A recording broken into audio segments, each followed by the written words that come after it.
No longer taboo, the menopause has finally become a hot topic, with what many women can go through hopefully becoming better understood. So I've had a bit of a rubbish day today with feeling quite anxious. I had quite a bad night's sleep last night. Hey, so I'm just between cases today at work. Just had quite an embarrassing hot flush. I'm struggling with the light, I'm struggling to see. So it's 6 a.m. on Sunday morning and I'm wide awake. I've been perimenopausal for the last 7 or so years. Definitely one of the most challenging symptoms I've found over the last few years has been the brain fog. Trying not to be too upset about it. Maybe, though, the way that women's reproductive health plays out doesn't need to be inevitable. I've been to meet some scientists who are working on the idea of delaying menopause. At the Buck Institute for Aging in California, neuroscientist Jennifer Garrison studies the connection between the brain and the ovaries. Menopause is basically what happens when a woman's ovaries stop working. Essentially, it leads to a whole host of really dramatic health consequences. So ovaries are producing not just eggs for making babies, but also a whole host of really important hormones that are absolutely essential for overall health. When those beneficial hormones go away, what happens is a woman's risk of osteoporosis, heart disease, stroke, cognitive decline, all sorts of things, arthritis, depression, all of those risks go way up. If we don't address age at menopause or reproductive span in women, then essentially we're going to be making gender inequality worse and not better. And that's because, female humans born today can expect to live on average about 100 years. And so what that means in practice is that soon women are going to be living more of their lives after menopause than before. Well, I can see the problem, but can menopause be delayed? We hope so. There are very few animal species that actually go through menopause. So what that means to me as a scientist is that it's probably not a biological imperative. There's no benefit to it that I can see.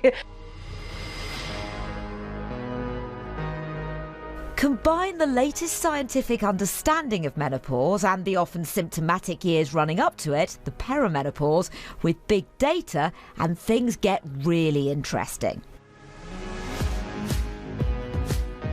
At Cambridge Biomedical Centre, genomicist Stasys Stankovic is trying to develop reliable menopause prediction tests. The access to these kind of data basically allow us to read the DNA of over 200,000 women who are menopausal. We can basically analyze and understand what are the differences in their DNA that actually determine at what age they will become menopausal. Some of the scientists I've spoken to have been focused more on health equality. It seems for you this is also about fertility.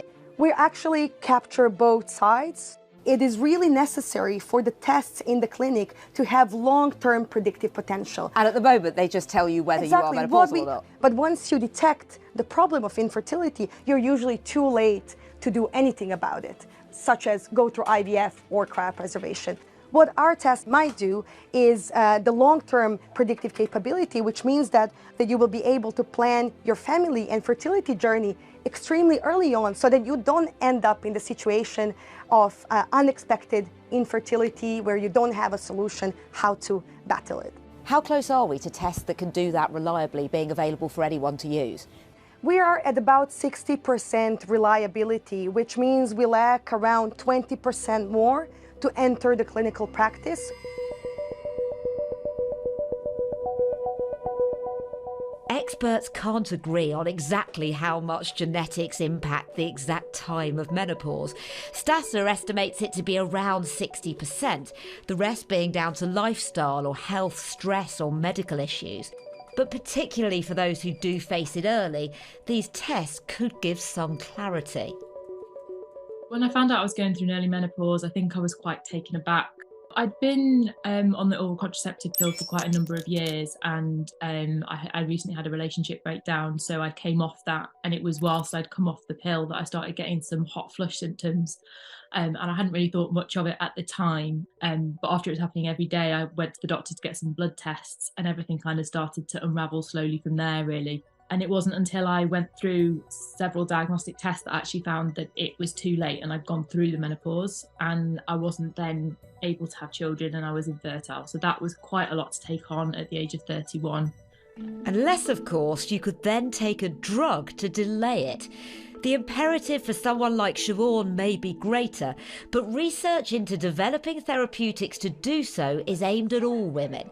Back in Cambridge, scientists are replicating in mice the signs that have been identified in human DNA. So to test the genes that we find in humans, we have to work with lab scientists. So you can see here Jerry working on some mouse cells, validating our targets that we discovered in humans. Okay. So what we can do with this is first find out what the reason is, or what the function of that protein is, so that then we can hopefully try to target that as a drug therapy. So far what we've done very well is categorize the kinds of variations that you find in large data into different groups. We know that some affect how many eggs that a woman is born with, and we know that some affect the survival of the eggs into adult life. And so that's already a big step forward in trying to understand mechanistically the different causes of infertility. There are already startups working in this space. New York-based Aviva Therapeutics is currently trialling its menopause delay drug in animals. This being an engineered form of the anti-Mullerian hormone, which plays a crucial role in regulating reproductive potential. What Aviva is developing is a therapeutic that essentially can be used to extend the ovarian reserve, or the number of eggs that we have at any given point in time, and using this as a means to extend ovarian function. Now, what's interesting about this is mechanistically, this is something you could take at any given point in your life, and it would essentially be working as an anti-aging contraceptive.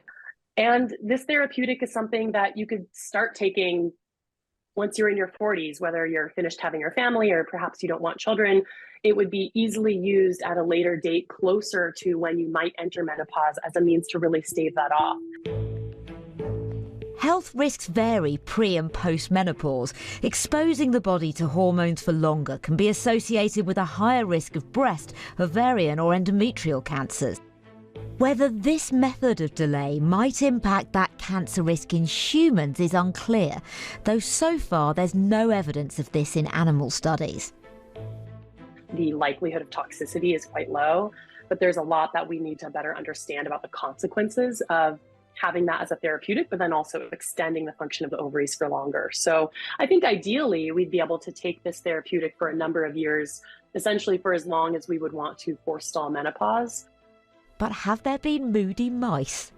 The question of whether mood will be impacted is an interesting one. And I think we know that this is acting very early in the cycle to basically pause the eggs and follicles from entering that maturation pathway. And in doing so, you're actually creating a light suppression on the cycle of estrogen in particular. Progesterone, I don't think we've seen any direct impact on, but I think the critical thing here is we just need more data. Whilst initial signs are promising, Daisy's questions over extending women's hormonal lives are echoed by other experts. Before moving into health tech, Dr. Stephanie Cuckoo was a gynaecologist, also researching women's cancers. What do you think of the concept of creating therapeutics to delay menopause? Delaying menopause might mean that you are exposing the body to hormones for longer than we are naturally used to. So perhaps we need to think about what the side effects of that could be. The trouble is that we need really long periods of testing to really see these side effects. So whilst initial preclinical studies might show that delaying the menopause is safe, I think long-term clinical studies in humans will be really important to guarantee the safety and efficacy of therapeutics to delay the menopause. We had better treatments and more access to HRT, because HRT does work, then perhaps it wouldn't be such a topic of conversation that menopause should be delayed rather than just managed better. I definitely think if there was something along those lines, and that would be really encouraging, because it could really really change some people's life. And I think mainly for me, it's been the fertility side that's had such a big impact, because that's something that's now been taken away. So I think if I could have maybe had a bit more time with that, it would definitely be interesting. It's hard to look back and see, but I think it's very exciting that these things they're possibly out there. And there is something else. There's been a big problem with underfunding in women's health. Do you think that menopause delay is actually the right place to be investing money? So we have to think about delaying menopause in the context of prioritizing women's health needs. What is mission critical is investing in trials to find better therapeutics for the very deadly ovarian cancer that has sort of limited treatment options, the right way to invest? Or should we be really thinking about delaying menopause in the context of who it would be most beneficial to delay menopause for? Clearly, women's experiences vary hugely, and this is controversial. But as we start to recognise the impact menopause has on countless women's health and well-being, the case for better or different safe treatment strengthens.